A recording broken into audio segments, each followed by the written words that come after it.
What's up, everybody, man? It's your boys, Cam and T, back at it again with another episode of the Cam and T podcast.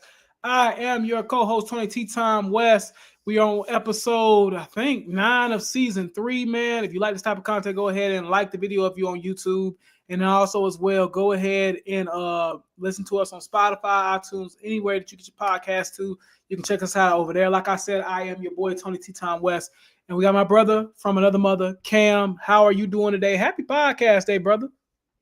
What's good, bro? Happy Pod Day, man. How's it going? How you living?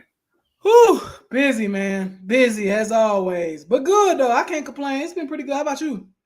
Yeah, I'm good, man. I can't complain either, man. It's all good. You be proud of me, man. I got a little cardio in today, man. Good. What you do, bro? I got on that meal, man. Good. How long you was on there? Like 35 minutes. Hey, that's better than nothing. Yeah, I know. I did some walking and then I did some running. I'm telling you, you'd be surprised, man. A lot of people think like you gotta go do this spectacular. Okay, so let me explain this because a lot of people may not know. I've lost 70 pounds in the last 9 months.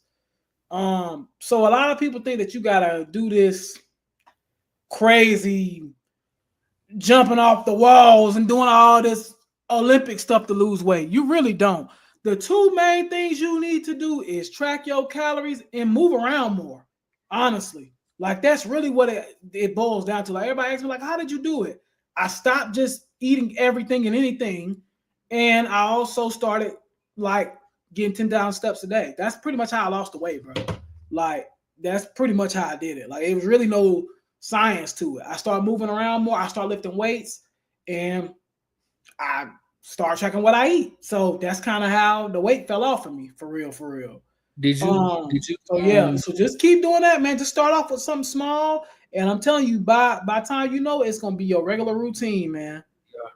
For your 10,000 steps, did you do them? Do you do them all at once? How do you do that? You throughout the day. Throughout the day, yeah. It's hard to get 10,000 steps all at. Well, I mean, you can do it. I've done it. I do it all the time, but like most times, like I'll go to the gym, get like 7,000-8,000 steps, and then get the other 4,000, somewhere through the day, essentially. That's how I do it, at least. Yeah, it's tough because like when I check my phone and stuff, because it's all connected on the health app, and so when I check mine, and I don't have no watch, but usually mine say I average like 1,900 steps a day. Yeah, like 1,900. And with my job, I don't, I'm driving most of the time. I don't really move a lot. So, for me, I have to get, I have to come home and get in another 7 or 8, you know what I'm saying? Because I ain't really got no other way to do it unless I just, go to the mall or something like that. But yeah. So to get that extra 7 or 8, or at least what I would say do is when you get off work, go do what you did today. Go to the gym. Work your way up to it. Like you ain't gotta just automatically work yourself to 10K steps. Work it up to 6. Work it up to 8. Work it up to 10, and then go from there. That's what I would do personally. But yeah, bro, that's good though. At least you trying. At least you doing something. That's all that matters. Because you want to be here long term. You want to be here for your future wife and kids, and you know what I'm saying. So it's very important to keep your health up. But that's good to hear that you getting in the gym and doing that type stuff. So that's good, bro. But let's go ahead and jump into the show, man. This is going to be a kind of book one tonight. We're going to talk about the NBA Finals. Obviously, OKC, world champions. We'll talk about that tonight. We got a few people in the comments. AB said, Kristaps Porzingis to the Hawks. How you feel about that, T? We'll talk about that in a minute. Denzel chimes in. He says, what's up, fellas? What's going on, Denzel? But yeah, it's going to be a good show. We're going to talk about the NBA Finals, obviously, with OKC winning the championship. What does this mean for them? Also, as well, we're going to talk about what AB just talked about, some of the trades that's going on. Kevin Durant's been moved. Simons from Portland has been moved. Porzingis just got moved right before we started the podcast, like literally 15 minutes ago. So it's a lot going on. So we're going to jump into all of that tonight. And then we're going to finish it off with the EA College Football Dynasty trailer. And we probably going to pull it up on here live because Cam hasn't even really seen it yet. So we'll probably pull it up on here live so we can kind of see it together. But without further ado, let's go ahead and jump into it, man. First things first. OKC World champs 2025. Cam, I'm gonna let you go first. How do you feel about it, bro? What did you think of the series? What did you think? For me, it was more competitive than what I thought it was gonna be. I think Indiana shouldn't lower their heads at all. But what did you think about the series in general? Yeah, man, it was a pretty good series in my opinion. It was pretty entertaining. I feel like OKC. One thing I will say about it all, congrats to them. Hats off to them. Shai Gilgeous put up, one of the best seasons we've seen on an individual standpoint. So shout out to him and everything. But one thing I will say though is OKC looked beatable these playoffs. You know what I'm saying? They put up 68 wins in the regular season, had a really good year. Obviously they finished as champions, but they did look beatable. And there was a couple, obviously when the Nuggets were banged up. We know that their path, a lot of players, a lot of opposing players got hurt. But hats off to them for winning that thing. You know what I'm saying? I mean, they were the best team in the league all year. So I don't think it comes as any surprise that they were able to win the championship. And as far as the Pacers go, I mean, we got to keep it real honest, man. They was one player away from being NBA champs, man. Yeah. One Achilles away from being NBA champs. Yeah. And I hate that for Tyrese Halliburton. He, fun fact, I seen this online. He still finished the game with the most threes made. He was on fire coming out the gates, bro. He was cooking, man. So he was on fire coming out the gates. I ain't lying. I hate that for him, man. And I really think he would have dropped 40. I really think he was looking to drop 40. And I ain't gonna lie, I think the Pacers, because as soon as he went out, and obviously, an injury to your leader, to your best player, it's gonna demoralize the team. And I think that's what happened.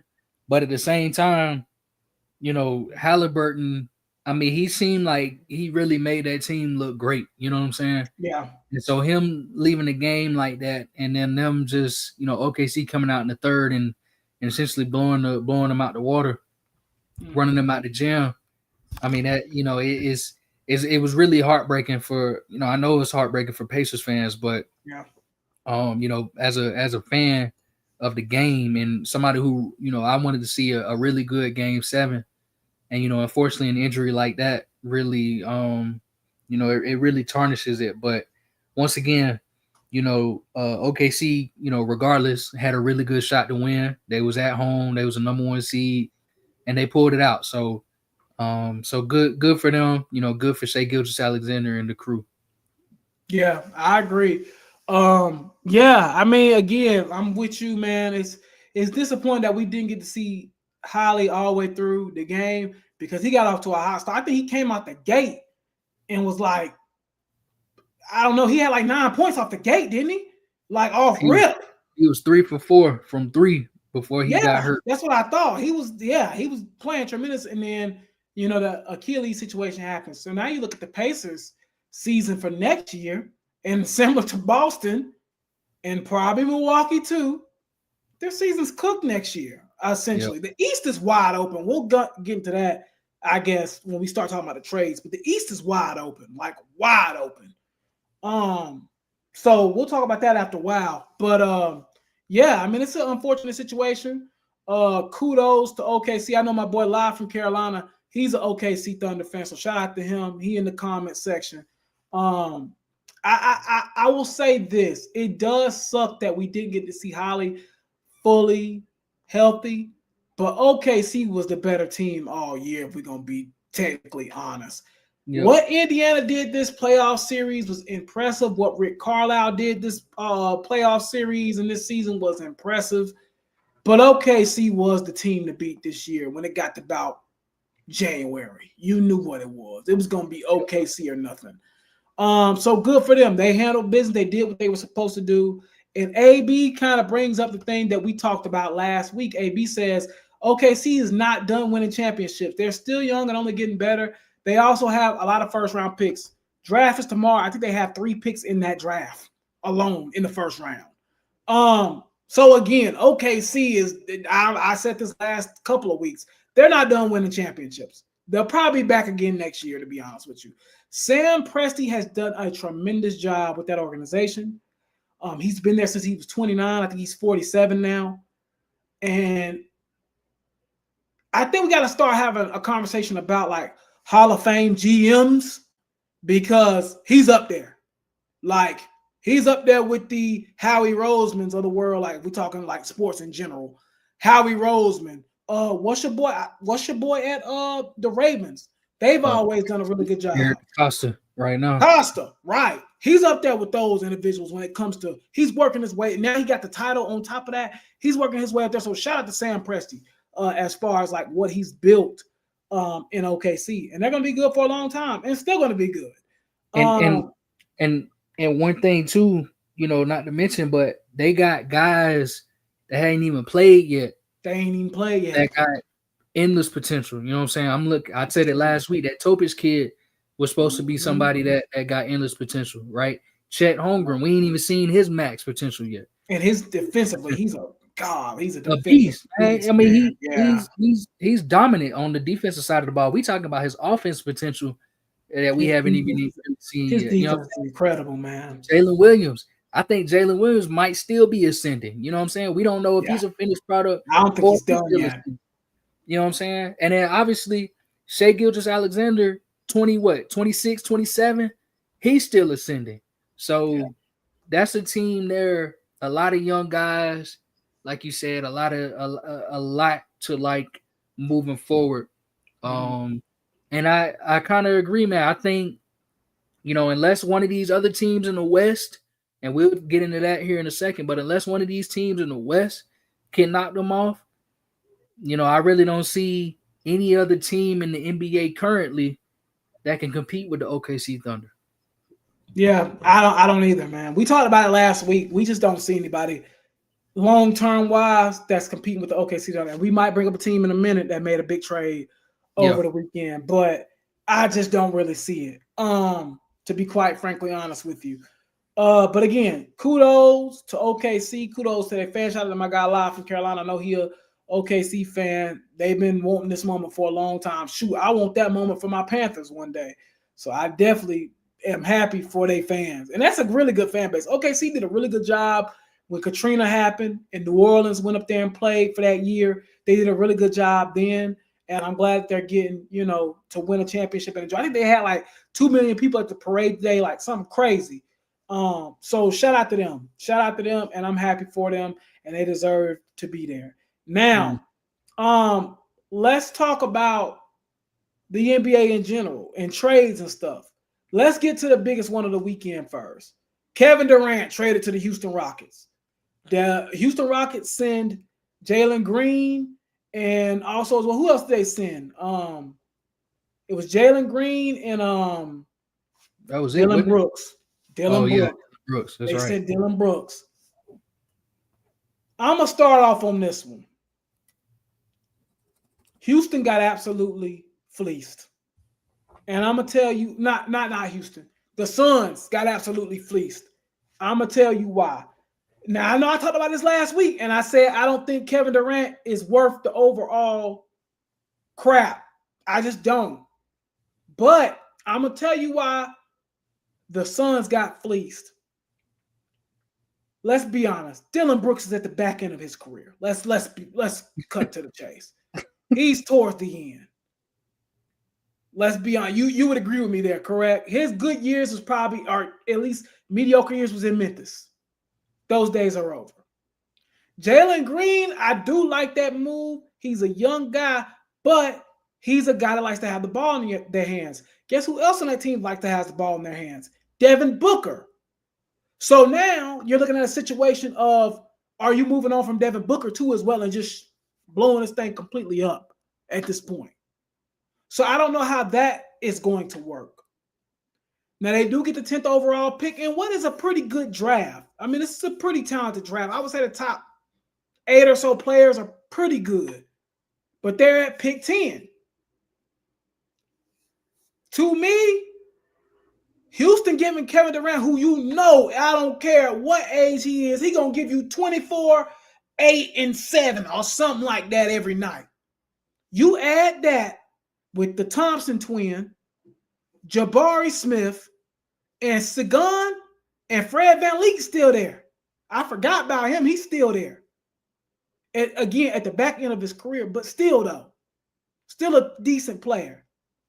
I think Houston's the only team that can compete with OKC going forward. I'll just come out and say it. I think Houston in the West is the team that I could see maybe next year and the year after. If Kevin Durant stays set, we know how he does. He might be ready to get traded by about March. But if he stays set, I think Houston's the only team that can really compete with OKC long-term wise. What's your thoughts on the trade? And then what's your thoughts on what I just said? Yeah. So on the trade, man, I'm with you, bro. Phoenix got fleeced. And honestly, I take it a step even further. Is they got so the 10th pick that they got from the Rockets was actually their pick originally. The Suns. Exactly. Right. They just got their own pick back. They just got their own pick back. Right. You know what I'm saying? Dylan Brooks, you know, he ain't that old, but he ain't that good either. He ain't moving no needle. And then Jalen Green, I'll be frank with y'all, man.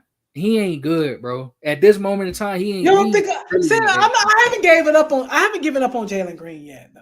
And when you can't it's hard to give up on him because he's still young. He's still young. That's what I'm saying. It's just he's super inconsistent. You know, it's I think a player like Jalen Green, I think his peak isn't much better than what he is now. And that's I'm not saying that he's so you think he's closer to a I put it this way. I put it this way. He's what was you about to say? I was gonna say you kind of feel like he's in that Markelle Fultz area. No, I ain't I ain't gonna say that. I think he's Fultz. I mean, Fultz ended up being a good role player in the league, though. Yeah, he's fine, but Jalen Green, he'll get you 20 though. Okay, I think he'll still get you that. Far. I had to see where you was at. No, I didn't mean it like that. He'll still get you that. But look, this playoff series against the Warriors, and I'm not one of the ones that only look at the playoffs, but I gotta call a spade a spade. It was atrocious. And that's why he got traded now. He was awful. It was he was genuinely bad. Yeah, you know what I'm saying? So, and I think Jalen Green's ceiling, and it's probably gonna be a hot take, is essentially where he's, in my opinion, the Suns got two Jalen Greens on the roster. They got Bradley Beal and Jalen Green. That's where he is to me. That's they got the same. Bradley Beal currently. You think it's the best he can be? Okay. And I won't even say that he can be better than that, but he can't. Like I won't say he's going to be as good as like Bradley Beal was in his prime. His prime, of course. Yeah, that's why he won't be that good. But I think he can be. He can be kind of like, you know, he can be a little bit better. He might average 22, 23, 24 for the Suns, you know what I'm saying, or something like that. I don't know. But if you're looking for him to be your number one scoring option, it's just not going to happen. You know what I'm saying? And with the Rockets, he essentially in the playoffs became their third or fourth best scoring option.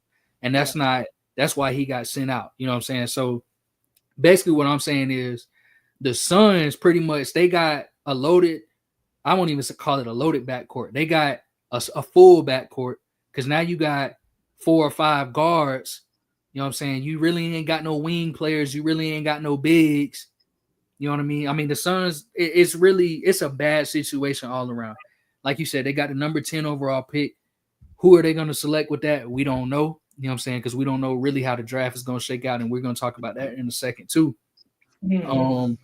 And it's a lot going on there that I'm not a fan of. And I think it's really a shame that in Devin Booker's career, we've gone from him needing desperately to get out of Phoenix to Phoenix finally giving him a shot, a team that he can compete with, just going and to go completely full circle to now we're back to he needs to get out of Phoenix again because this is bad. This is really bad. You feel me? And then on the flip side of things, the Rockets, this might have been the greatest trade that you could have possibly pulled off. Yep. This is the great. You lost nothing. Nothing of super importance, yeah. You lost nothing. Dylan Brooks is gone. So what? You know what I'm saying? Jalen Green is gone. Again, looking at what he did in the playoffs, so what? You know what I'm saying? You probably happy that he gone. And then you brought in Kevin Durant. Not to mention, like you said, the players that are still in place: Jabari Smith, Şengün, who's they best player, Aman Thompson, who's they second best player, besides Kevin Durant, of course. And then don't forget, Reed Shepherd didn't even get a lot of PT last year. Now he's coming in and he's either gonna be your backup point guard or he's gonna end up taking that spot from Fred VanVleet. So now you got all your pieces in place. Everything is there for you to go and compete for a championship next year. So Houston did a marvelous job in this trade. And then about what you said, when it comes to the Kevin Durant thing, and it's not worth the trouble. I agree. We talked about this last week. It's really not. But if you only giving up what they just gave up, though, it ain't really that big of a. It's really. I mean, it's well worth it based on what they gave. It's well worth it. You know what I'm saying? I mean, it's you pretty much just essentially you just added Kevin Durant to your team. That's literally all you did. And when you really boil it down, you pretty much did it for free. So, I mean, Houston, I'm with you. And we'll talk about this here in a second. I'm with you. I think second seed in the West which is what they just got this past season without Kevin Durant. I think that's absolutely the cards for them. Mm-hmm. And I think they are the team to beat in the West besides OKC. I'm 100% with you on that. Yeah, no, I agree. Let's move on to the next trade. Simons.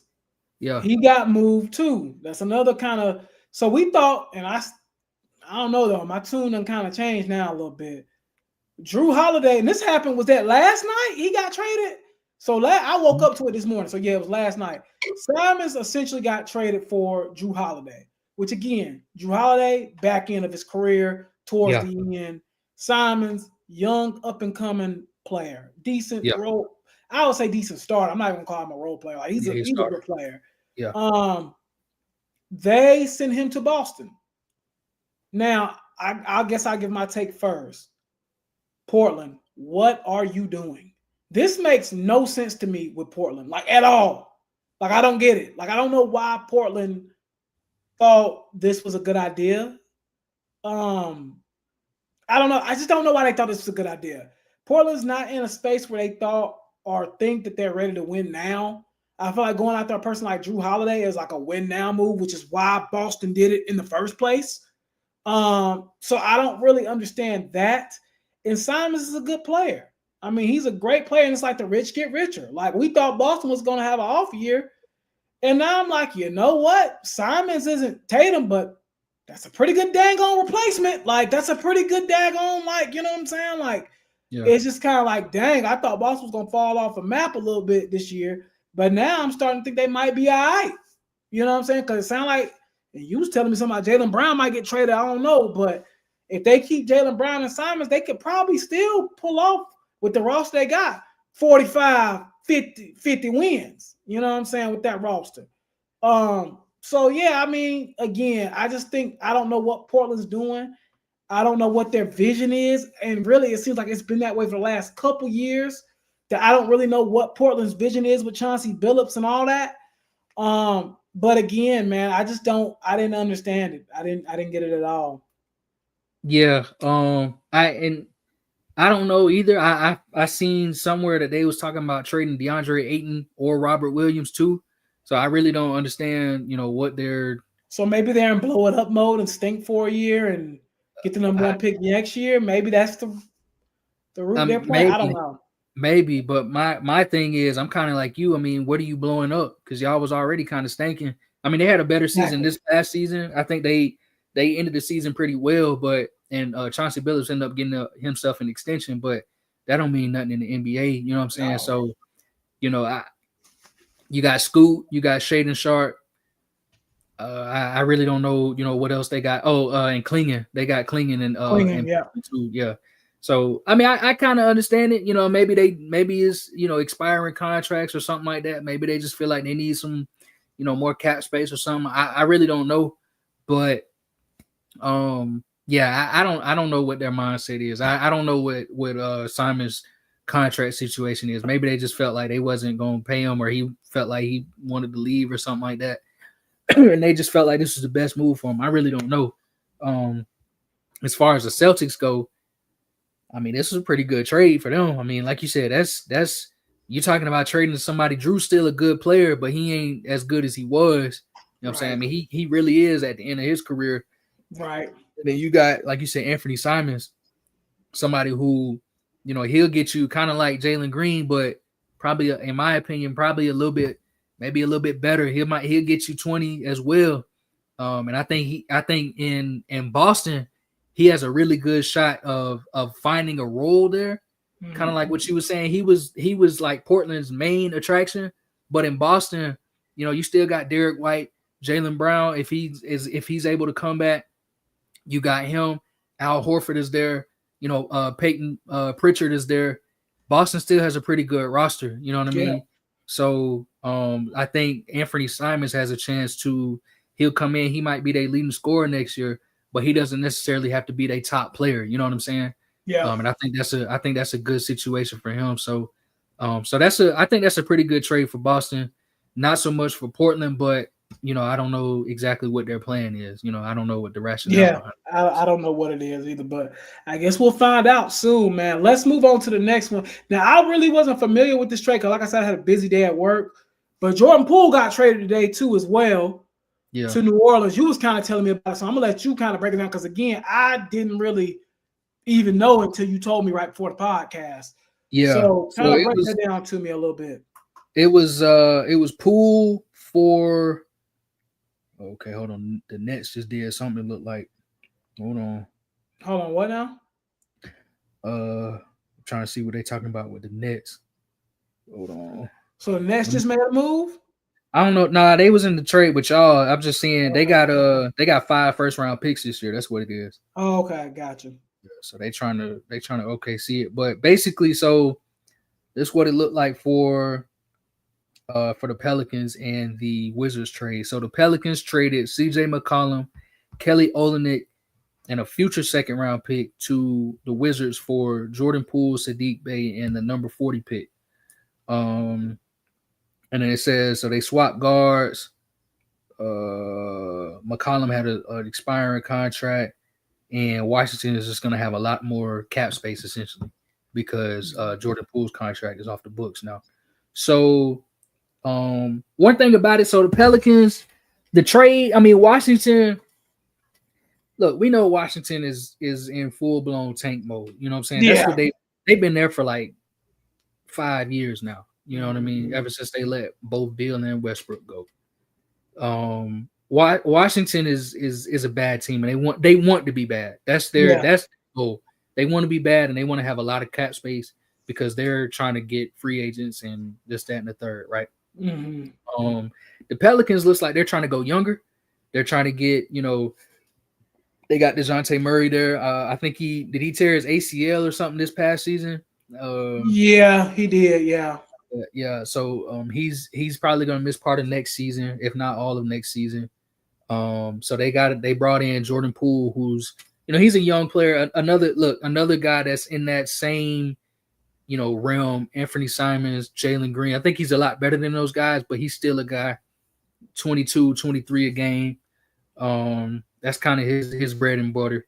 And then Saddiq Bey obviously is a solid player. So I think the Pelicans are trying to, I guess they're just trying to go younger and trying to see what they can muster up. But honestly, again, these are two bad teams, so it's not really gonna hold any weight. You know what I'm saying? The Wizards are gonna be at the bottom of the East again, and then, you know, the Pelicans are likely gonna be at the bottom of the West, so, or towards the bottom of the West. So, it's really a nothing burger of a trade if you ask me. But you know, Jordan. Same. Yeah, I pretty much feel the same way. I feel like this is, like I said, I didn't know nothing about it until we got on the podcast.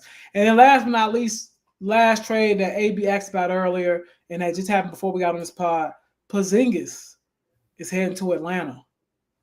And we give up Terrence Mann, second round pick, something like that. I think who else was in there? There was somebody else in there too. It's a 3-team trade. Brooklyn. Yeah, who did they get? They got what's that dude name over the end? So they got your pick. So they got Brooklyn got Terrence Mann and the Atlanta's number 22 pick. Celtics got Yang and yeah, that's his name. And then y'all got Kristaps Porzingis in a second rounder. So, okay. Yeah. In my personal opinion, it just all with Porzingis, and it always does boil down to health.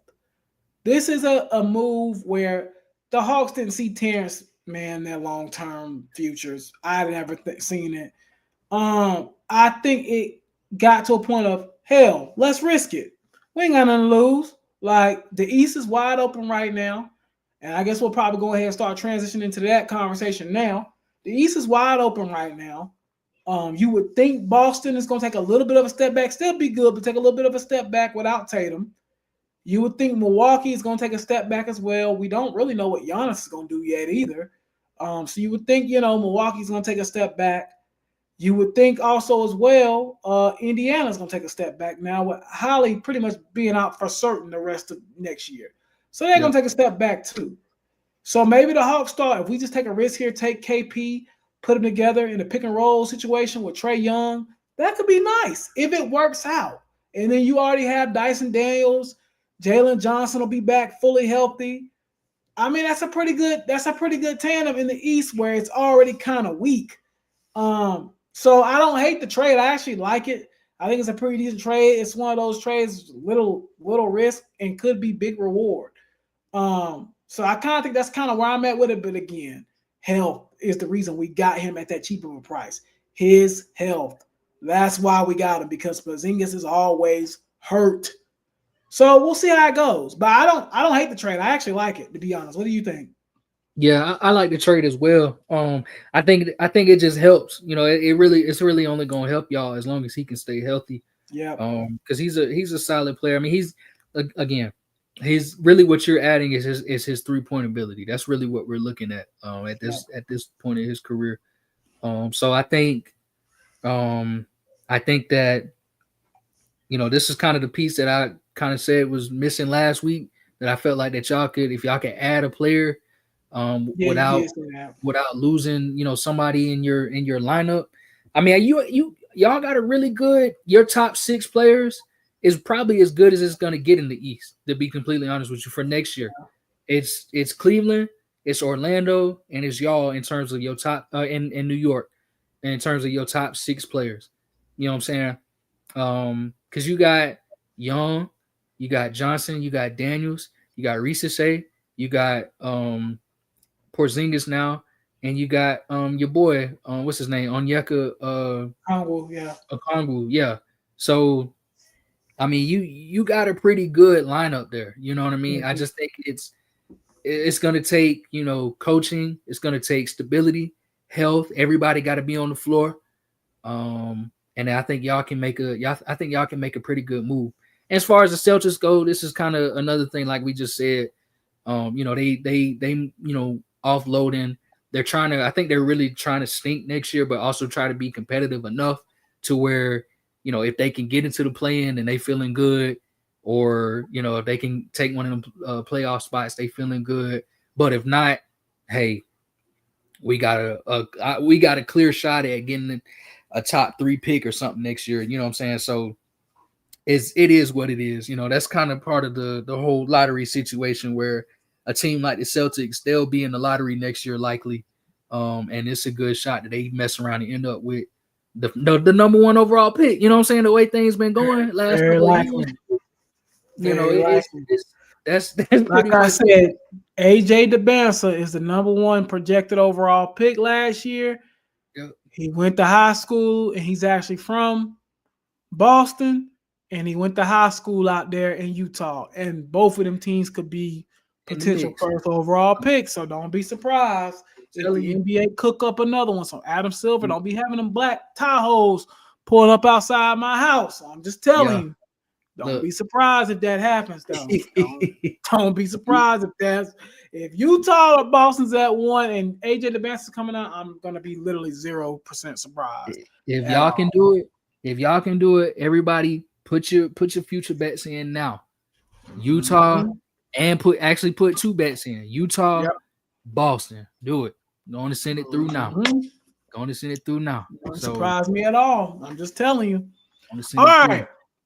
That's going to wrap up the NBA season. I mean, again, it wasn't my favorite NBA season, if I can just be transparent with you, but a good season overall, I guess.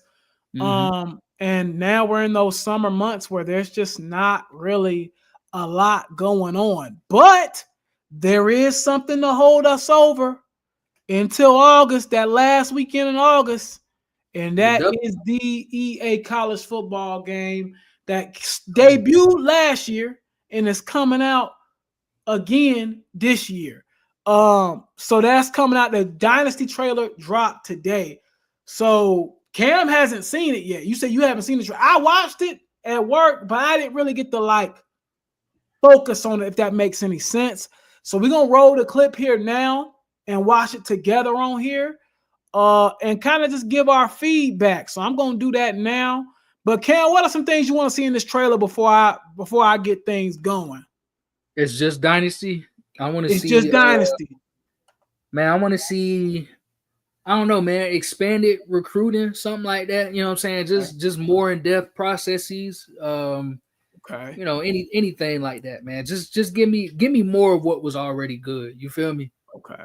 Can you see my screen? You can see my screen, right? Yep. All right, we're gonna go ahead and boot up.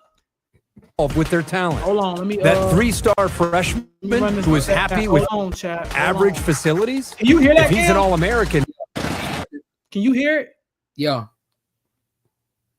All right, we're gonna start it up. All right, y'all. This is the Dynasty deep dive for the EA college football game 2026. That'll be coming out in like 2 weeks. Let's listen to it.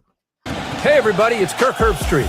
Improvements to Dynasty and EA Sports College Football 26 are focused around adding authenticity to every Dynasty run, while also delivering on community feedback. For the first time ever, you can start your Dynasty by stepping into the role of one of over 300 authentic college football coaches. To ensure each coach and coordinator's authentic styles are highlighted, we completely rebalanced archetypes and abilities and enhanced playbooks with over 2,800 new plays. So when you battle a CEO like Kirby Smart one week and a program builder like Lane Kiffin the next, you truly feel the difference on the football field. This new depth also offers more options when creating your own coach, giving you more control over the path you ultimately take. A new progression curve offers early career momentum with more sustained growth across a new level cap up to 100. Of course, no coach excels at everything, so hire coordinators who complement your strengths or shore up your weaknesses.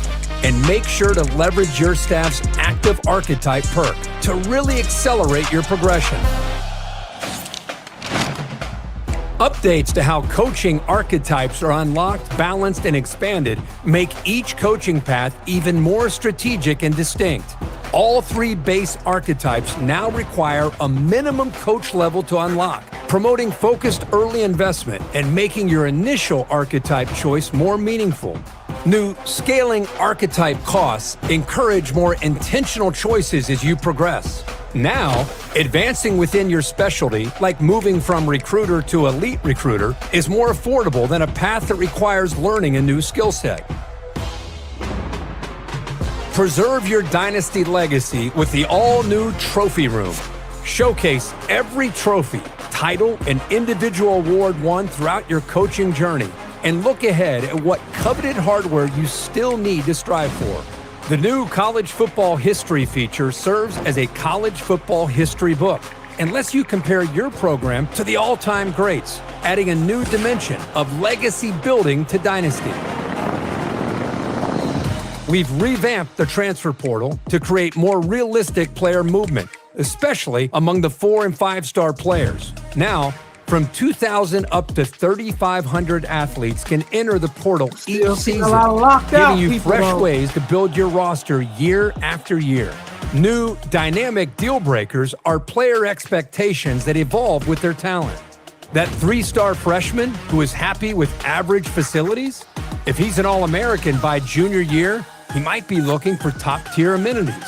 And whether it's listed as a deal breaker or not, your most talented players may still demand playing time.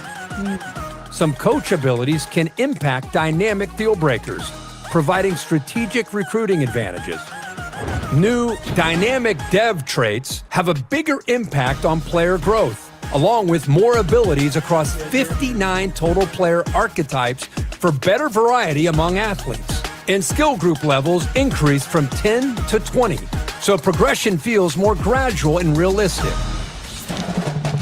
Recruiting visits now involve location-based costs. So the further a prospect lives from your campus, the more recruiting hours a visit costs.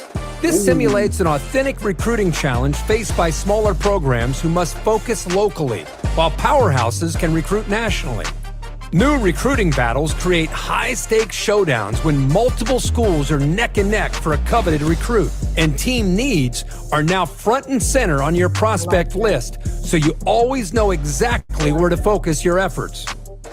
When it comes to wear and tear, every player now has a seasonal health pool that depletes as they recover. And once it's empty, they can't bounce back until the offseason. New auto subs incorporate different wear and tear strategies, allowing you to customize substitution thresholds and better manage your team's long-term usage. Within custom conferences, the new protected opponents option ensures certain annual matchups, regardless of divisional changes. Preserve key rivalries like Michigan versus Ohio State every year with this feature, up to 2 protected opponents per team. New formation subs provide flexibility to assign players to specific alignments, adding ways to strategically exploit opponent team weaknesses. Take advantage of new position archetypes with up to 50 subs per team, with packages that persist season to season. With crossplay in Dynasty, build your college football empire with friends on any platform. Use the enhanced Player Hub and new Members tab to effortlessly manage your Dynasty and stay connected. Pre-order the MVP bundle. Includes both EA Sports College Football 26 and Madden NFL 26 for Xbox Series XS and PlayStation 5. All right, Cam, what's your thoughts? Man, it looks pretty good, man. It's one thing I noticed that I really, really appreciate is the positions actually changed. I don't know if you noticed that. Yeah. They got rid of that nonsense LOLB and they got left edge on there. You know what I'm saying? That's what I like to see. You feel me? I like that. You know, the new archetypes is cool. The wear and tear thing, I'm gonna have to, I don't know. That's kind of crazy though to me that because basically they said your player got health throughout the year and season. Season that's and career. Tough, low key. I like that. Man, for us Dynasty players, that's low key tough. I'm gonna be mad when my quarterback take a big hit and now he trash for the next 3 years of his career just because he got popped in the ribs. You know what I'm saying? I guess I know it's persistent, but we'll see. I think, but it's interesting though, man. I think the transfer portal looks pretty cool.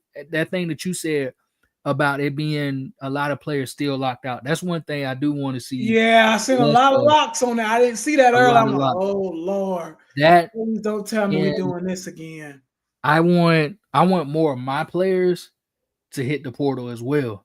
You know what I'm saying? So I'm gonna say something because somebody else said something about the coaching carousel. There's like a 70-page blog that gives you more information than this that I just gave y'all. Because I'm not reading all that. It's just too much. But what they were saying, to go to your point, there is an actual slider in Dynasty where you can say, hey, I want to turn it up to where 17 if I want 18 players from my team hit the portal every year, I can do that. Okay. So I thought that, so there's a slider for that, guys. So if you only want 10 people to hit the portal every year, you can do that for computer teams and your team. That's good. There's a slider that's going to be on there that's going to be able to let you know, hey, I want 5 players hit the portal every year automatically. I want 10 players hit the portal every year. I want 20. And then to get to the coaching carousel point, which a lot of people didn't see because it's not on the, I don't know why they didn't put that on deep dive. It should have been on there, but it was in the 70-page deep dive. The coaching carousel is going to be a lot better from my understanding this year. So what's going to happen is, like, you remember when you had Coastal Carolina and won all them championships and you couldn't get a job nowhere? Yeah. That's not going to happen no more. So from what I'm hearing and from what I read today, what's going to happen is when you do stuff like that, like win at Coastal Carolina, these big schools are going to come knocking for you earlier because you just won a national title at Coastal Carolina, which is realistic. Right. And also as well, when you become a head coach, there's going to be a time where if y'all are doing good, your coordinators are going to start getting hired, but they're going to actually notify you first. Like, hey, your coach is about to sign an offer to Clemson and you're Georgia. Do you want to kind of try to keep him? They're going to give you an option to persuade him to stay, right?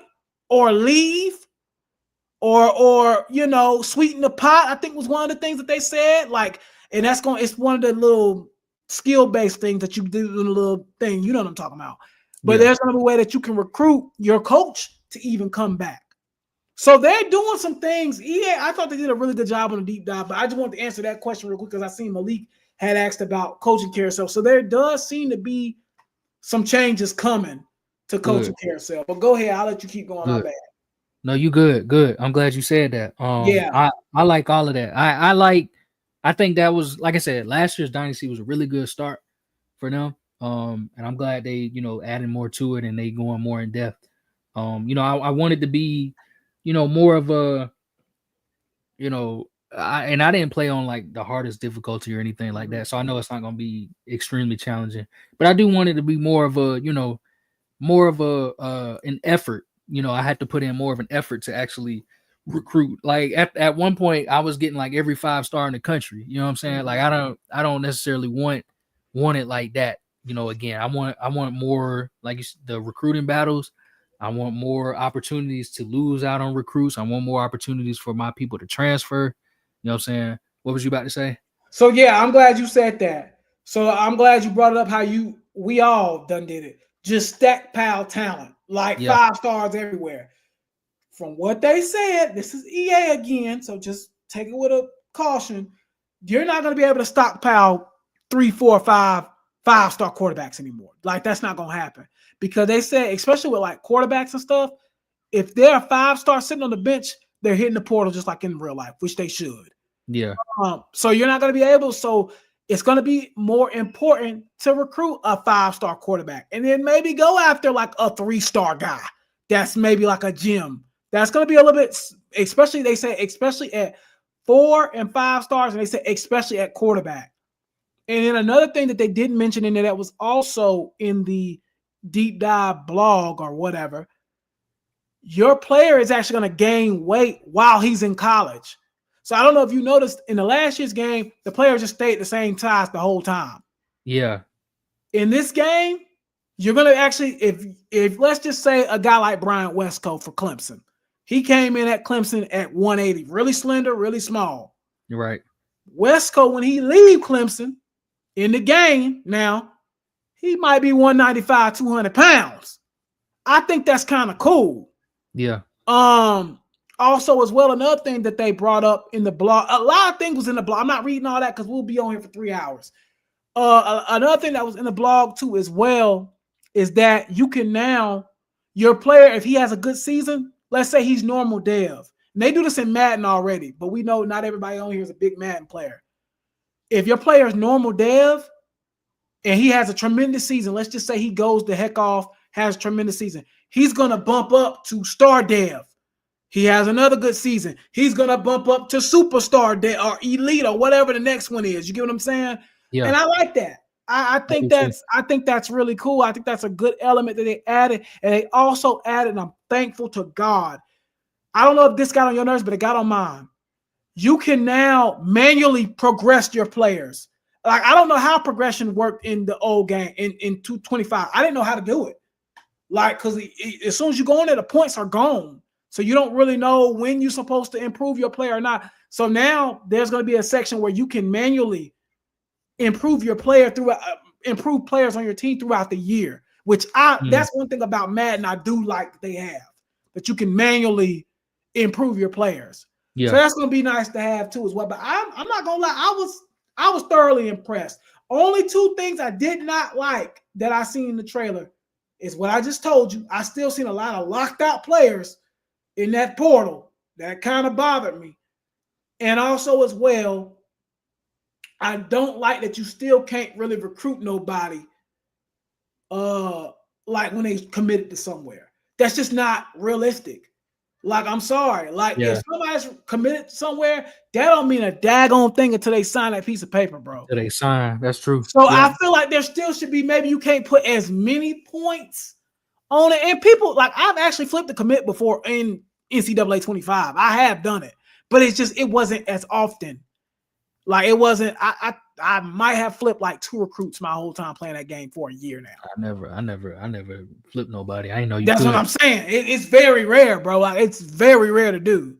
And most of the time, it got to be somebody that, like, they got to have like the play style, or they got to have like coach prestige or something like that, or championship contender for them to drop. I flipped 2 players. I think AB said it too. I only flipped 2 players my whole year of playing this game. So that needs to be a little bit more realistic as well. If you're not going to let us recruit players, while we like in the game, at least let them to be a little bit more flippable, like that they'll come back open. Because I just didn't see it happen much in this game. So I need to see that change. I do need to see that.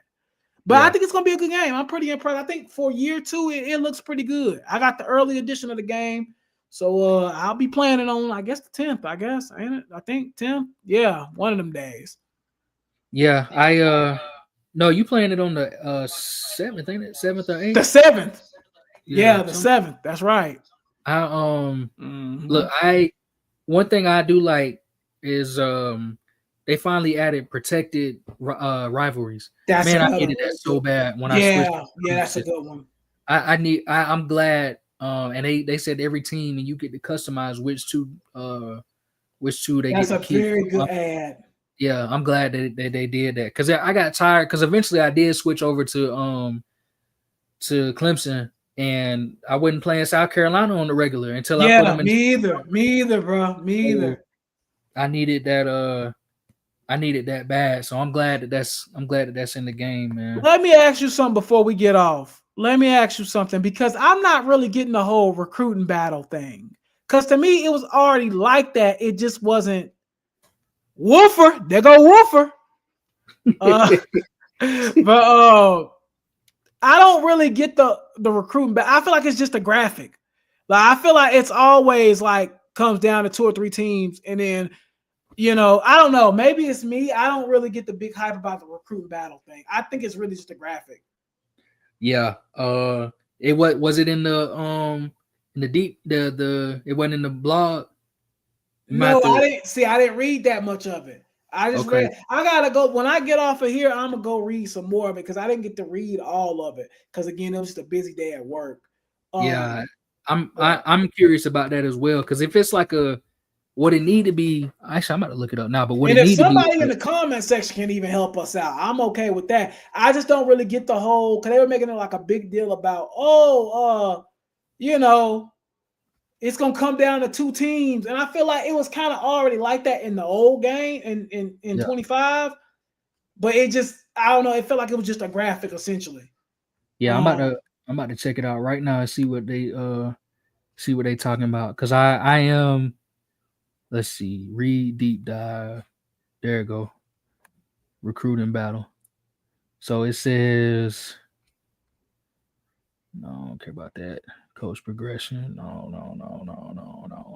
Oh, I'm glad they added a trophy room as well. Yeah, that's a good ad. Transfer portal.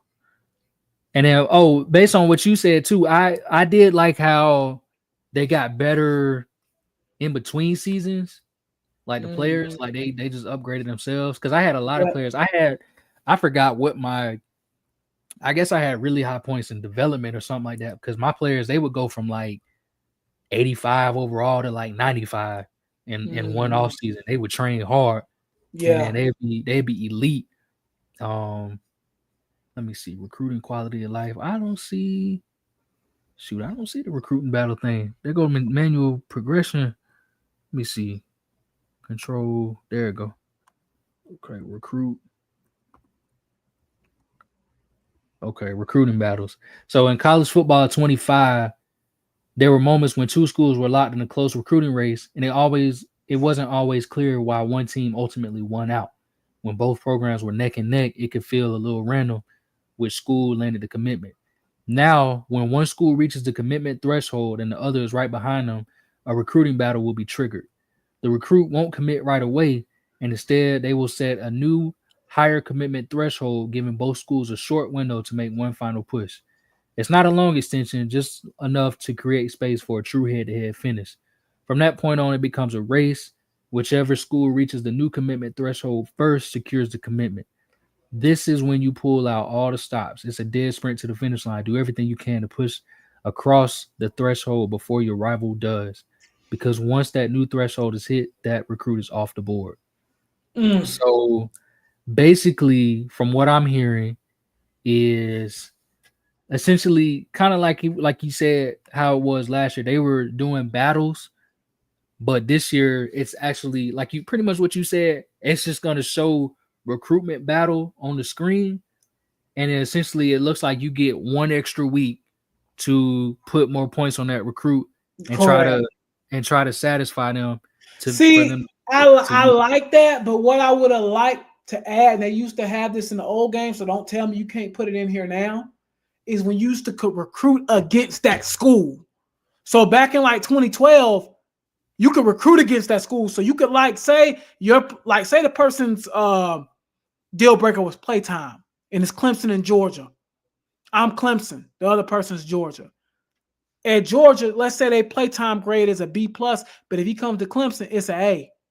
I should be able to use that and say, hey, we gonna negatively recruit against Georgia right now to seal the deal. You used to could do that in the old game. I don't see why they should bring that back at least next year. They should bring something like that back. You should literally be able to recruit against whoever. I think they have the right train of idea, but they just need to enhance it a little bit more. Because you used to do that in the old game. So don't tell me 13, 14 years later, you can't do it now. So, But again, I think they did a good job. I'm excited about the game. We'll see how it goes. But that's going to conclude this episode of the podcast, man. And honestly, we won't be back on until, is it the 11th?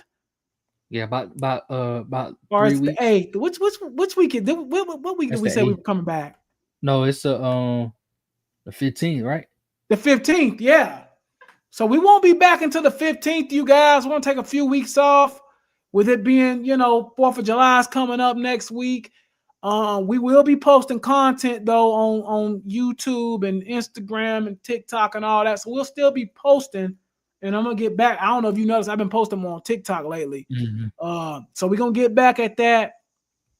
And we're going to take the next couple weeks to just recruit. And then we come back, man. It's college football. It's NFL. We full-fledged swinging towards week 1. So again, we thank y'all for all the support. We will be off until the 15th, as Cam just said. So for the next couple of weeks, we're going to be off. We won't be on here, but we'll still be putting out content for y'all. And we just thank y'all for all y'all's love and support. And when we come back, man, it's going to be full on football time. Cam, did you want to say anything? Yeah, I mean, just, we appreciate the love and support. Like he said, we'll be back on the 15th. We'll be talking football. Me and T, we're gonna discuss over the next couple of weeks. We not taking a break.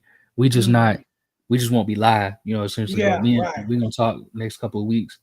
We working on, guests, working on content and stuff like that. So and then also we might.